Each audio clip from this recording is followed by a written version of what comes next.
This week, as always, I'm excited to bring this guest to you because we're going to talk about bending time. Have you ever thought about bending time? Have you ever thought about just trying to figure out how you can get more done in less time? Well, I want you to stay tuned for this week's conversation.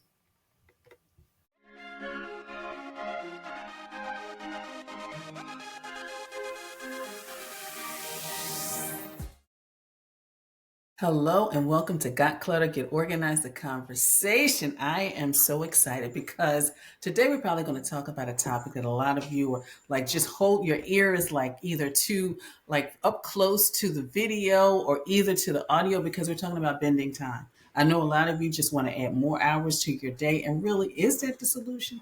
So today we have an expert, and Michelle, I am so excited. I cannot wait to just have this conversation with you about bending time. But before we do, I do want to just kind of talk about how, you are very open about how, having that rare autoimmune system really kind of changed the way you do things. So could you kind of start off with that? Yes, absolutely. So, Janet, I'm going to keep this short because I know you don't do a real long podcast, and I don't want to be in the position that we take away the really good stuff for people. So, long story short, I got burned out. I started exercising and losing weight and things that you would think would help with burnout, and it did. And then, about a year after I started all those things, I went to my doctor and I had a blood test result that was really out of whack on the liver panel. And they sent me to a gastroenterologist who diagnosed me with something called primary biliary cholangitis, PBC. Mm. And ironically, literally, as I was preparing to talk to you this morning, there was just an article in Apple News, which is probably the first ever I've seen a legit, like a big news source put an article out about this disease. And they claimed that people who have what I have a 4 to 6 year lifespan after they show symptoms of this disease.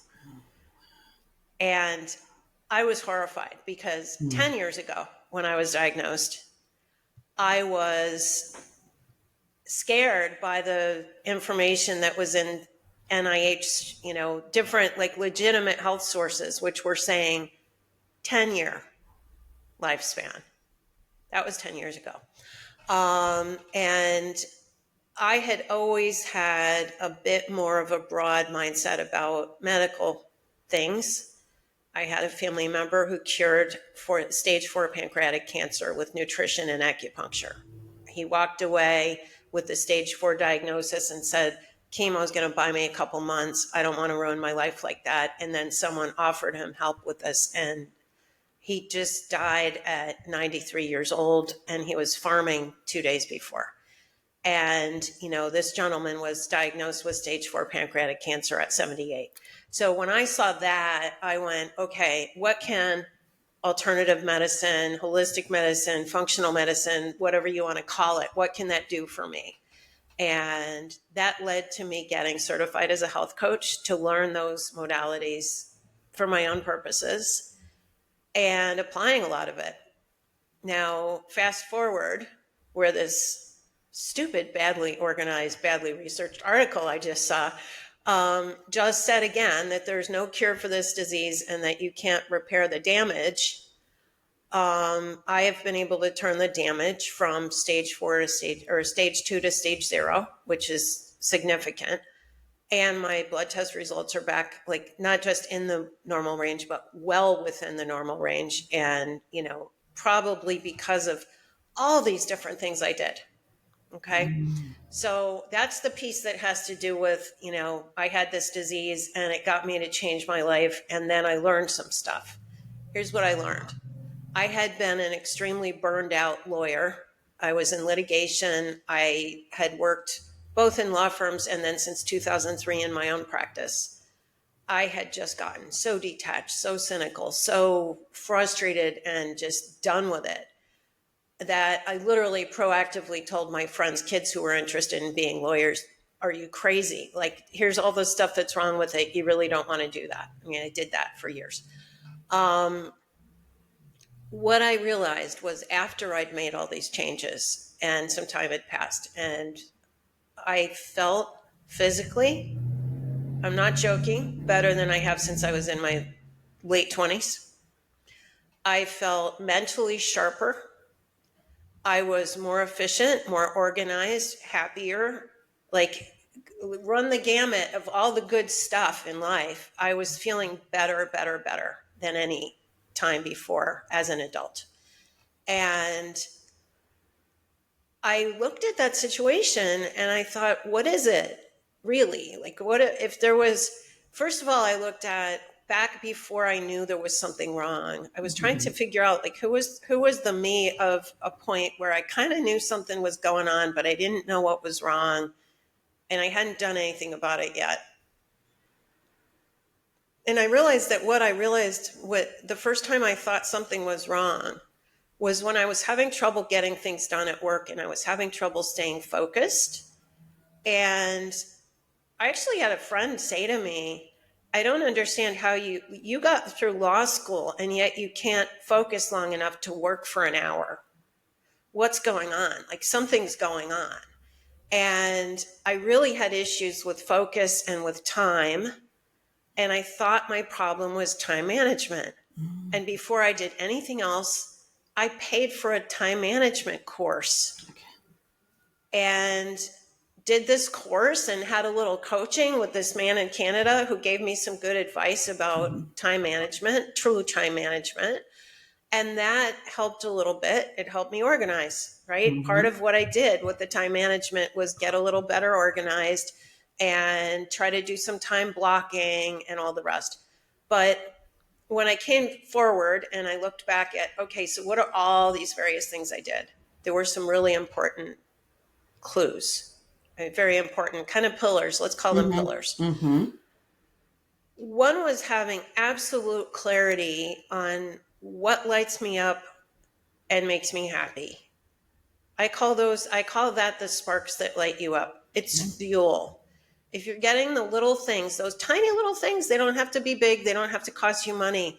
It could be that you feel good when you move your body. It could be that you feel good when you sit down with a cup of coffee for a moment of silence in your backyard and you hear the birds singing. It could be looking your child in the eye and they light up and you light up and it feels good. Or playing with your dog, you know? It could be any kind of thing, that listening to music, creating something. Everybody's different. So that's one of them, getting those things. Another is getting physically and mentally healthy. And I boil that down to get enough sleep, be hydrated, move your body, and eat the rainbow. Okay, if you want to get simplistic about it, and I go a lot deeper, obviously, with people, but I want to give you kind of the lay of the land. And then I get into some things that I have a character I call Time Suck Ninja. Okay. Time Suck Ninja is what I want everyone to become. That's the goal, is to be a Time Suck Ninja.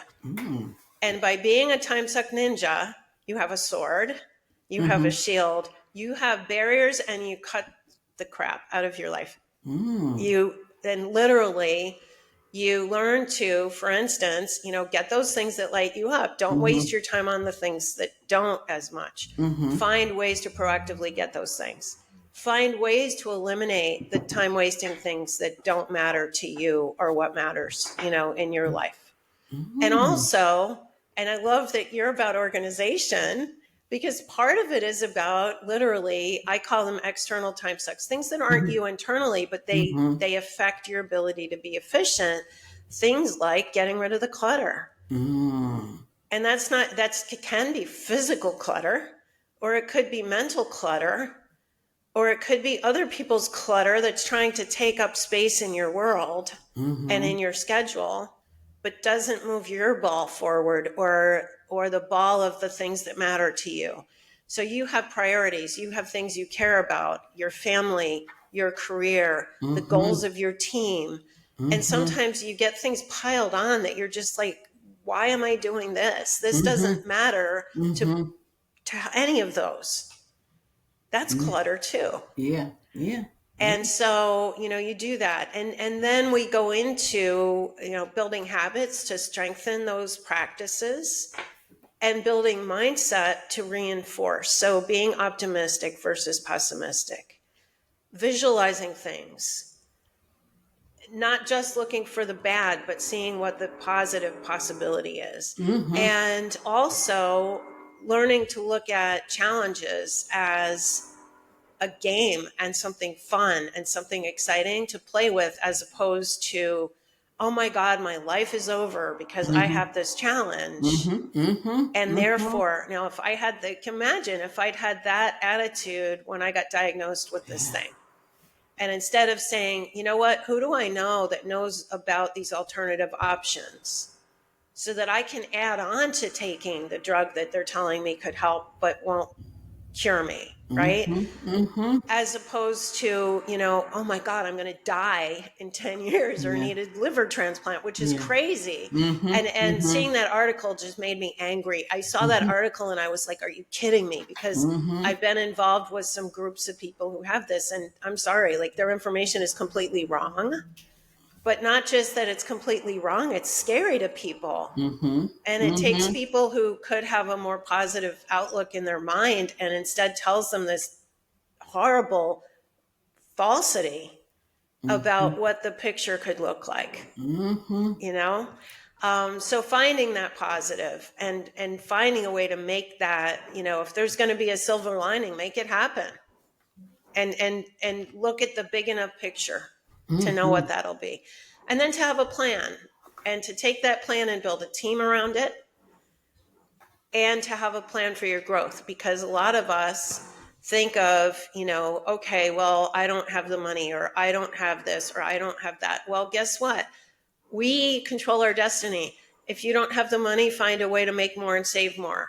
If you don't have the education, find a way to get that education. And today, it's inexcusable. You can pretty much educate yourself on anything by going on YouTube or getting on the internet. That's true. You don't even have to go to college for it anymore, That right? is College true. is great. There's a lot you learn there.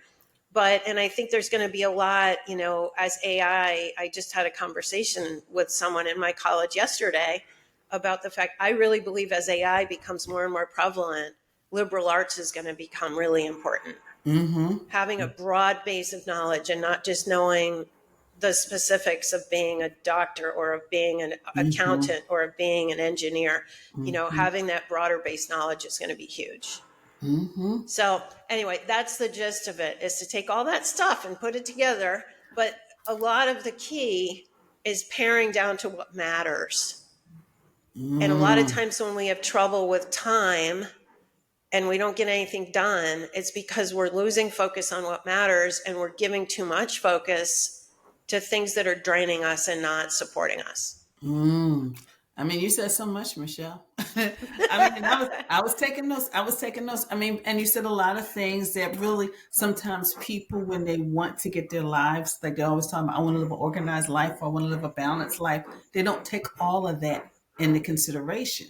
You know, eating healthy, moving, and even with the moving, yes, sometimes we don't have the gym membership funds, but you can put your sneakers on and you can take a walk around the block, doing things like that. I love the way you talked about eating, and people don't really understand the importance of sleep. And Yeah. sometimes I tell people, I said, we need to put the phones down. You're scrolling in bed, put it down, put it aside. So I love that, but I also love the plan. You have to have a plan. But I love the ninja. Cut the crap out of it. Cut the crap out of it. So, Michelle, sometimes when you're working with clients, you actually help them gain like maybe 10 plus hours. Like, can you Yeah. give us just like maybe a strategy on how do you do that? Because, Yeah, people well, find, because and here's the strategy. I just gave you the strategy. The strategy is that when you have, especially when you're in that, the stuff I call basics. I have the first three things I teach. I call it busyness detox, mm-hmm, and that is the clarity, the health, and the first step of the Time Suck Ninja stuff, which is about what I call internal time sucks. So internal time sucks are things like scrolling. It's things you do out of boredom or out of stress. It's something you do to relieve stress or to self-soothe. And it may be scrolling, it may be playing a game or looking at social media on your computer at work. It may be thinking you're being productive by jumping into your inbox and deleting out all the email notifications for the junk you shouldn't even be getting. And the notifications are kind of that external thing too. One thing I teach people is turn them off completely. Turn off the notifications Mm-hmm. and schedule a time to look at them. Because and this is really big, especially if you're at all distractible, you're sitting at your computer and you're working. Maybe you have to write something and it should take you an hour to write it. And you're working, and then all of a sudden a notification pops up in your peripheral vision, or it makes a pinging noise. And even if you don't look at it, now it's taken part of your attention away. It's like distracting you a little bit. Your brain isn't quite as focused and you're not in the flow state anymore. And when you lose that flow state, you lose quality time to get the thing done. It's going to take you longer. It could take you twice as long.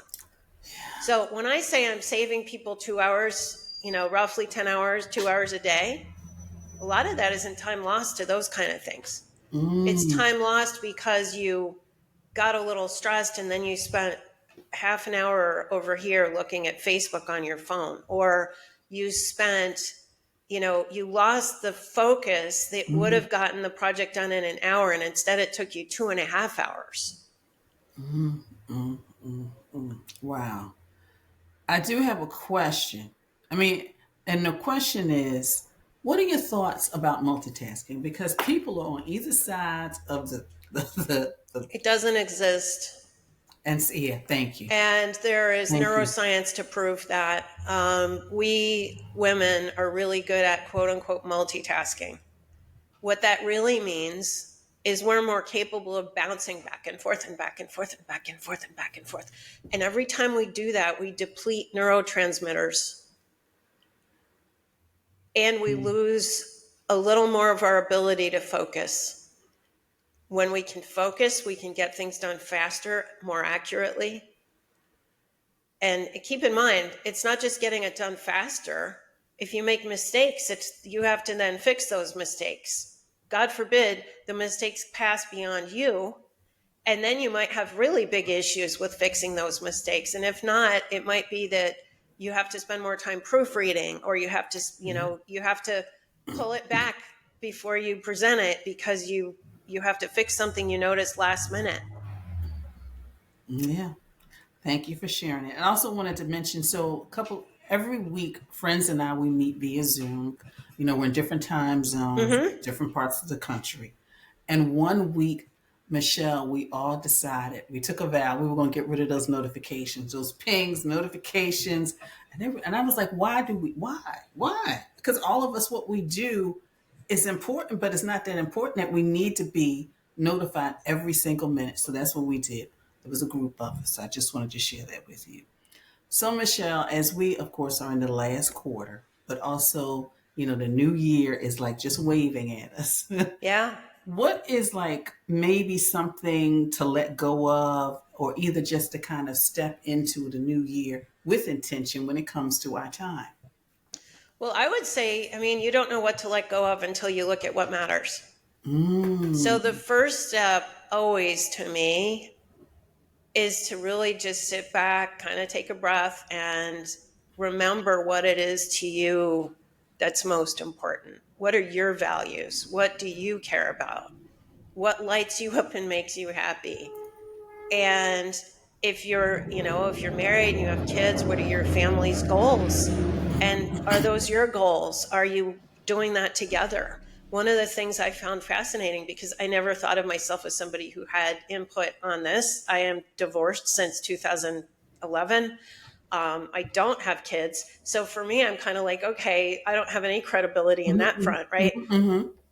I was asked to do a podcast with a relationship advisor, and she loved the goal matrix that I use for people. I call it a SWOT analysis. Mm-hmm. because she felt, and I think it's true, and we've used it in a leadership context for businesses, it's really not that different. It can be used by a family together so that they can all talk about and give input about, okay, if we have these three big family goals, what do we already have? What are our strengths towards this? What are our weaknesses? Whether it's planning a trip to Disney or getting a kid to college or whatever it might be, what do we need to get to fill that gap, and who can help, and who has what to bring to the table, and what do they want to be part of? And then go on to, and what are the opportunities of this, and what will be the risks of taking this goal, and what are the trade-offs? Well, maybe mom has to work longer hours. And the kids all understand this now. Mom has to work longer hours if we have to save the money, if we want to save the money for the Disney trip. Now they understand, and they don't feel bad about the fact that you're not home at 5 o'clock. Or you had to be part of a carpool, and they didn't get you driving them to work every single day or to school. Now they have you part of a carpool, and you drive once a week. And they get it, and they're not taking, it's not like, oh, you don't love me enough to drive me, or I have to take the bus, right? And, instead it's like, okay, well, now I get why we're doing this. And I get why I need to help by cleaning up the dishes after dinner or whatever that might be. And having that, doing those things together, whether it's a team in a business or a family, the people then have a sense of ownership and buy-in in that goal. Because if it's your goal and not their goal, they don't care about it. That's true. And so, that helps you not just to have, better focus about your goals, but it also helps you have better time management. And this is where we get into bending time. This is the ninja stuff. Now you've got a team who are bought in and value the shared goal, and you've got help. You're not working until 9 o'clock and then going home and cleaning up the dishes because you have a team behind you now. Yeah. I had a conversation with someone yesterday about how sometimes this person said it's hard to ask for help. I said, but sometimes people want to help. Yes. I said, you have to think about that. People want to help. And she's like, Absolutely. I never thought. I said, yeah. That was a lesson I didn't learn until I was well into my, early 50s. Yeah, I know. And I had a friend say something to me about that. I had always been super hyper independent. And I had a friend say to me, you always say you're fine, and you never accept help when it's offered. And that feels to me like you don't want to have a relationship with me. Wow. It hurts my feelings when I offer to help and you don't want my help.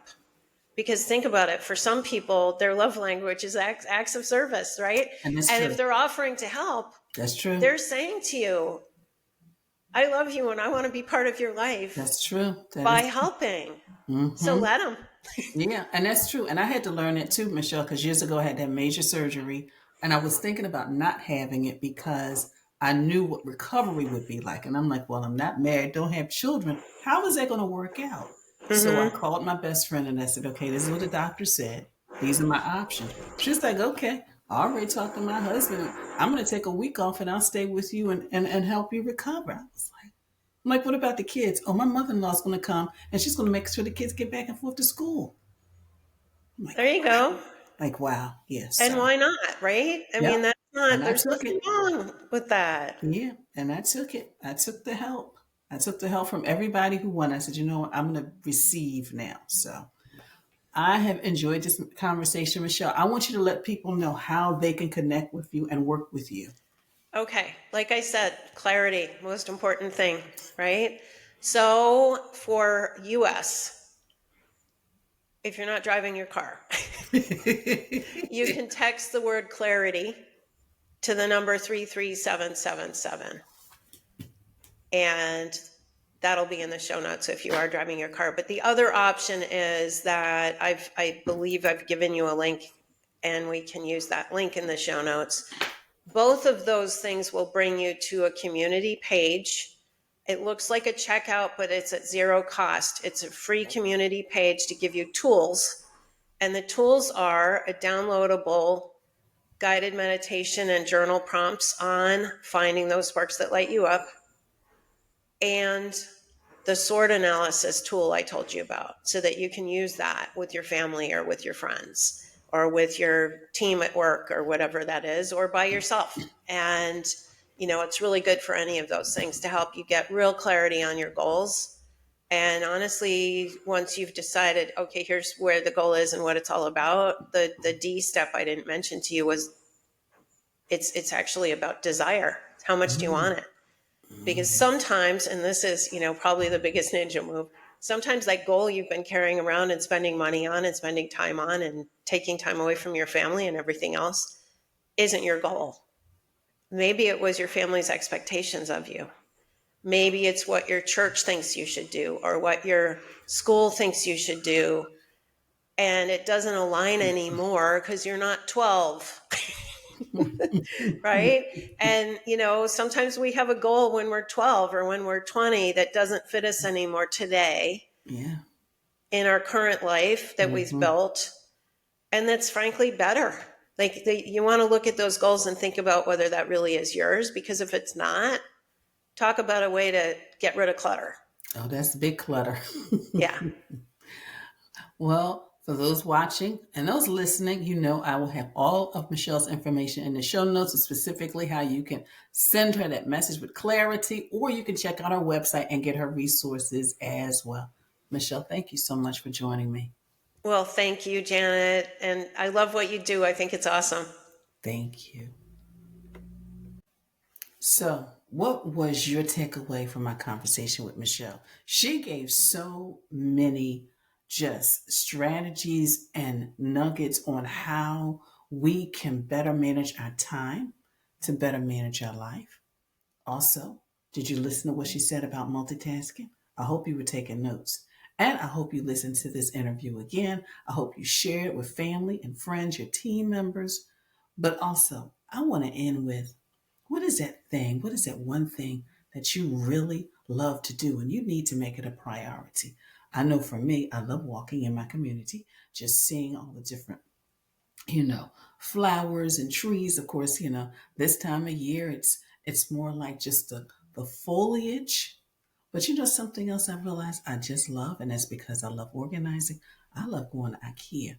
So I've decided that in the new year, I don't necessarily have to buy anything. I just like to go in for inspiration.